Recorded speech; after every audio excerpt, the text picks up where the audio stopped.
Relationship issues क्या होते हैं, कैसे इन्हें डील करना चाहिए और क्यों आजकल रिश्तों में मनमुटाव के केसेस ज़्यादा बढ़ते जा रहे हैं। क्यों सभी की ये धारणा बनी हुई है कि अरेंज मैरिजेस ज़्यादा सक्सेसफुल मानी जाती है।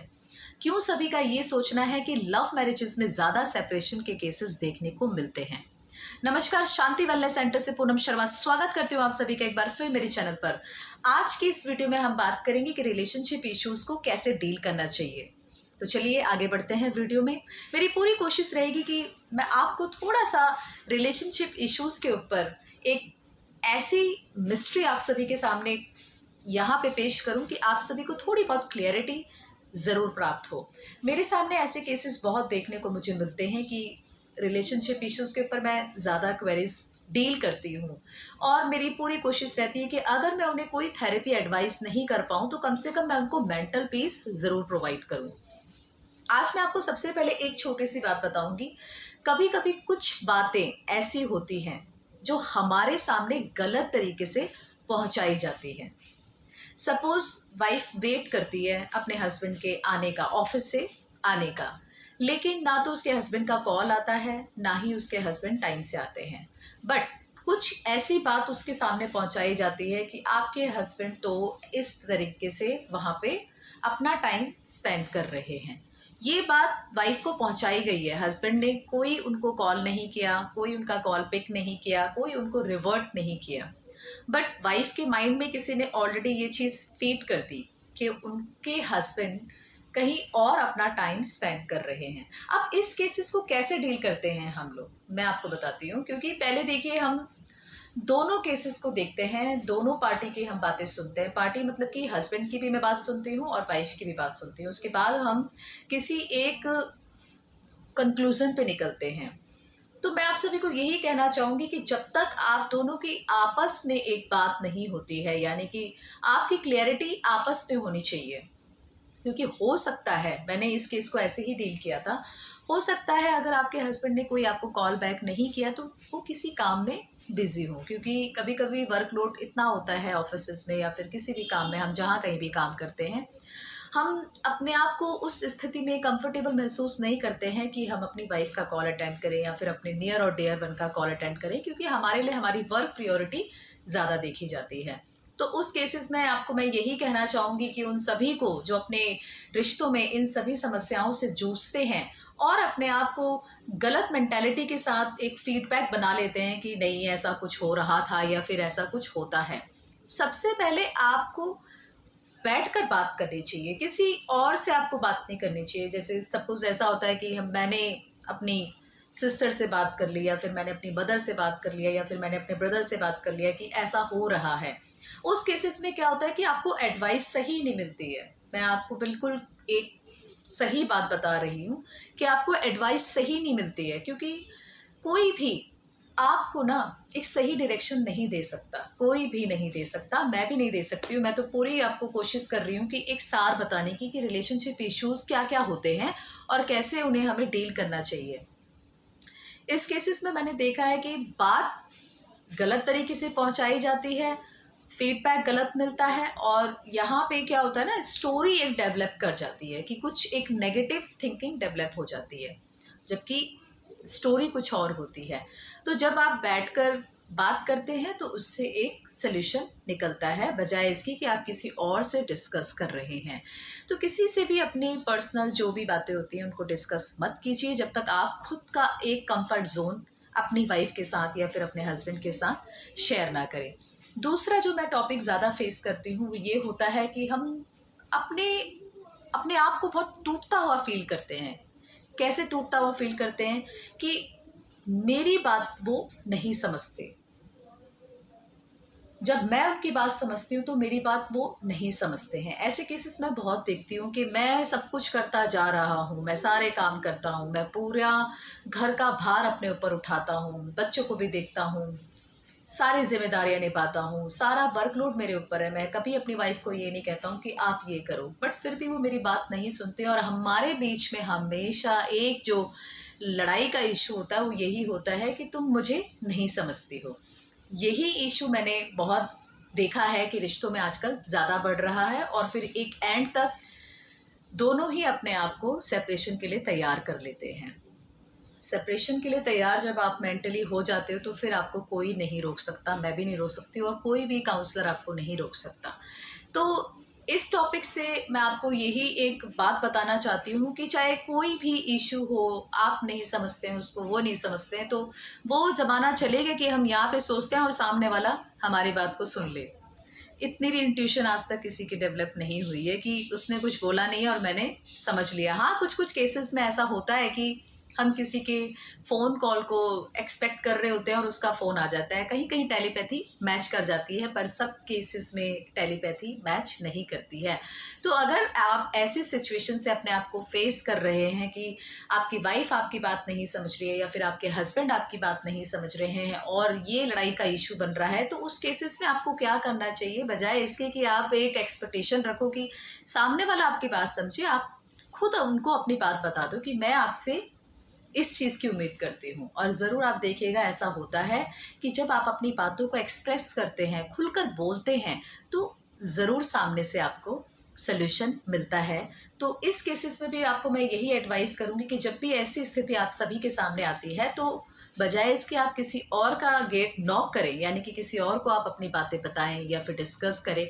आप अपनी बातें खुलकर सामने रख दीजिए कि मेरी ये 2-2 3-3 चीज़ें बातें हैं जो मैं आपसे चाहती हूँ या आपसे चाहता हूँ कि आप मुझे इम्पोर्टेंस दें।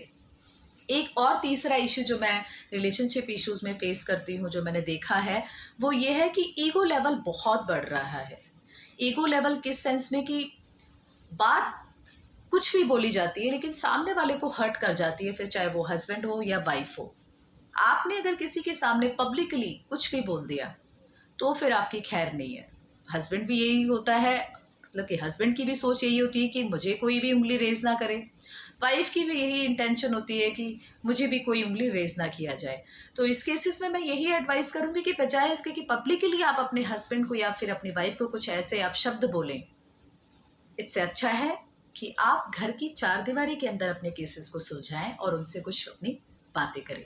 क्योंकि ऐसा कोई रिश्ता नहीं है जहाँ पे कभी भी कोई नोक-झोंक ना होती हो। कुछ-कुछ ऐसी बातें होती हैं जो ईगो को हर्ट ज़रूर करती हैं। उस केसेस में आपका ईगो भी मतलब कि रहे ठीक-ठाक और वाइफ़ का ईगो भी ठीक-ठाक रहे, तो इस केसेस में क्या होता है, सेल्फ रिस्पेक्ट को इम्पोर्टेंस दी जाती है। जहाँ पे सेल्फ रिस्पेक्ट को ज़्यादा इम्पोर्टेंस दी जाती है, उस केसेस में भी लड़ाई के इश्यू ज़्यादा डेवलप होते हैं।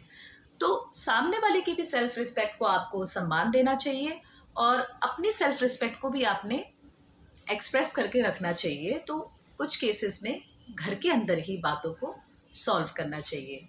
एक चौथा केस मतलब कि जो एक छोटा इश्यू और जो मैं फेस कर रही हूँ आजकल रिलेशनशिप इश्यूज़ में, वो ये भी है कि बच्चों के प्रति एक्सपेक्टेशन ज़्यादा है लोगों की।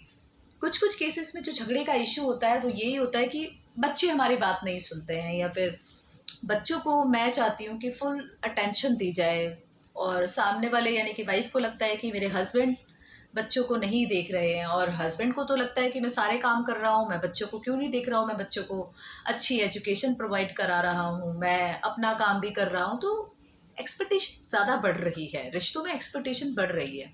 इस केसेस में मैं यही एडवाइस करूँगी कि अपनी तरफ से दोनों ही चाहे कुछ भी काम कर रहे हैं या फिर किस तरीके से भी आप डील कर रहे हैं, बच्चों को कभी भी इश्यू मत बनाइए। क्योंकि बच्चे किसी भी लड़ाई का पार्ट नहीं होते हैं।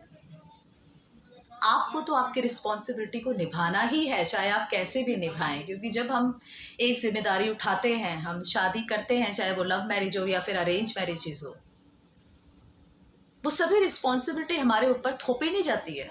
उनको करने के लिए हम खुद ही बाध्य होते हैं, तभी हम किसी रिश्ते में बनते हैं। तो आज मैं आप सभी को यही बताना चाहती हूँ कि झगड़े का टॉपिक कुछ भी हो, कोई भी आपको कैसा भी फीडबैक दे रहा है या फिर कोई भी आपके माइंड में कुछ और बातें बैठाने की कोशिश करता है, उससे पहले आप दोनों को खुद बैठकर बात करनी है और कुछ सॉल्यूशन नेचुरली हम सॉल्व कर सकते हैं, बजाय इसके कि हम सेपरेशन के लिए अपने आप को तैयार करें। तो कुछ-कुछ ऐसी चीज़ें होती हैं, जैसे सपोज़ लोग कहते हैं कि अरेंज मैरेजेस करनी चाहिए, अरेंज मैरेजेस हमेशा सक्सेसफुल रहती है। मैं इस धारणा को बिल्कुल नहीं मानती हूँ, क्योंकि मैंने अरेंज मैरेजेस में भी सेपरेशन के केसेस देखे हैं। बुरी तरीके से रिश्ते टूट जाते हैं, कई सालों के रिश्ते टूटते हैं और लोगों के अंदर जो एक सेल्फ रिस्पेक्ट होती है उसके लिए वो झुकते नहीं हैं। तो मैंने सेपरेशन के केसेस अरेंज मैरिजेस में भी देखे हैं। अब कुछ लोगों का कहना है कि लव मैरिजेस के केसेस में ज़्यादा सेपरेशन के केसेस देखने को मिलते हैं। उससे भी मैं थोड़ी बहुत सहमत करती हूँ, क्योंकि कभी कभी ऐसा होता है कि हम बिफोर मैरिज जब हम किसी भी इंसान से मिलते हैं या फिर हम लव रिलेशनशिप में होते हैं तो हम उसको उतना नहीं समझ पाते हैं जितना हम उसको आफ्टर मैरिज समझते हैं, क्योंकि कुछ कुछ बातें शादी से पहले हम नहीं समझा पाते हैं, बट जब हम एक रिश्ते में बनते हैं तो हमारे सामने वो एक ओपन मतलब कि आप कहते हैं कि एक ओपन पर्सनालिटी हमारे सामने आती है, जो एक हिडन पर्सनालिटी होती है बिफोर मैरिज। तो इस केसेस में मैं मान सकती हूँ कि सेपरेशन होते हैं, बट आजकल ऐसा नहीं देखा जाता है। मेरी उन सभी से रिक्वेस्ट है जो ये सब समझते हैं कि अरेंज मैरिजेस, लव मैरिजेस कभी भी सक्सेसफुल नहीं मानी जाती हैं या फिर कुछ कुछ ऐसी इनमें प्रॉब्लम देखी जा रही है, क्योंकि आजकल जो मैं यंगस्टर की मेंटालिटी देख रही हूँ, जो सभी की मैं मेंटालिटी देख रही हूँ, कोई भी शादी नहीं करना चाहता है। इस केसेस से भी मैं ज़्यादा आजकल अपने सेशन को डील कर रही हूँ, क्योंकि सभी की ना मेंटालिटी शादी के अगेंस्ट हो रही है, क्योंकि सबका ये कहना है कि ज़रूरी नहीं है शादी करना, ज़रूरी नहीं है, हमें समाज के लिए शादी नहीं करनी है, हमें खुद के लिए शादी करनी है। जब तक हमें ये ना लगे कि हम किसी रिश्ते को निभाने के लायक हैं या फिर हमारे अंदर एक स्टेबिलिटी है, हम सोचने की वो क्षमता रखते हैं कि हाँ हम एक रिश्ते में बन सकते हैं, तो उस इंसान को शादी ज़रूर करनी चाहिए। ये नहीं कि आप किसी समाज के लिए शादी कर रहे हो कि मुझे एक अच्छा सक्सेसफुल पर्सन बनना है या फिर मेरे को समाज में एक अच्छा ओहदा प्राप्त करना है कि मैं एक अच्छा इंसान हूँ, मेरी एक बीवी है या फिर मेरा एक बच्चा है, या फिर मैं एक मतलब कि कह सकते हैं कि एक मैं संपूर्ण पर्सनालिटी हूँ। कभी कभी देखा है आपने, लोग आपको ना पुश करते हैं, धक्का देते हैं कि शादी करो, बहुत एज निकलती जा रही है, एज निकलती जा रही है, कहीं कभी रिश्ते नहीं मिलेंगे, अकेले पड़ जाओगे, ज़िंदगी में कोई साथ नहीं देगा। मत सुनिए, बहुत से ऐसे लोग हैं जिन्होंने शादी नहीं करी है और बहुत खुश रहते हैं। बट मैं आपको यही कोशिश करती हूँ कि एक आपके सामने ना एक फैक्ट मैं जनरेट करूँ। ऐसा नहीं है, क्योंकि मैंने भी शादी करी है और सभी के सामने कुछ कुछ फेसेस ज़रूर होते हैं। तो आपको किसी और की बातों को नहीं सुनना है, आपको अपना कंक्लूजन निकालना है, अपनी ज़िंदगी को देखना है, अपनी खुशियों को देखना है। आपके लिए जो आपको सही लगता है वो आपको करना है, उस चीज़ को चूज़ करना है जिससे आपको एक खुशी मिलती है। तो मुझे पूरी उम्मीद है कि मेरी ये वीडियो रिलेशनशिप इश्यूज़ के ऊपर जो मैंने छोटे मोटे इश्यूज़ आप सभी के सामने थोड़ी से डिस्क्लोज़ करने की कोशिश करी है, थोड़ा सा मैंने उनकी एक छवि आपके सामने प्रस्तुत करी है, आपको कहीं ना कहीं एक टच किया होगा। अगर मेरी ये वीडियो आप सभी को अच्छी लगी तो मेरे चैनल को लाइक शेयर सब्सक्राइब ज़रूर करिएगा।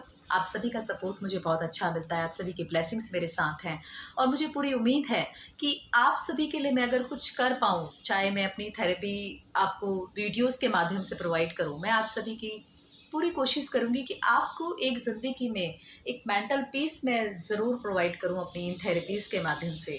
तो आज के लिए सिर्फ इतना ही, मिलती हूँ आपसे नेक्स्ट वीडियो में नेक्स्ट टॉपिक के साथ। Thank you so much, thanks for watching.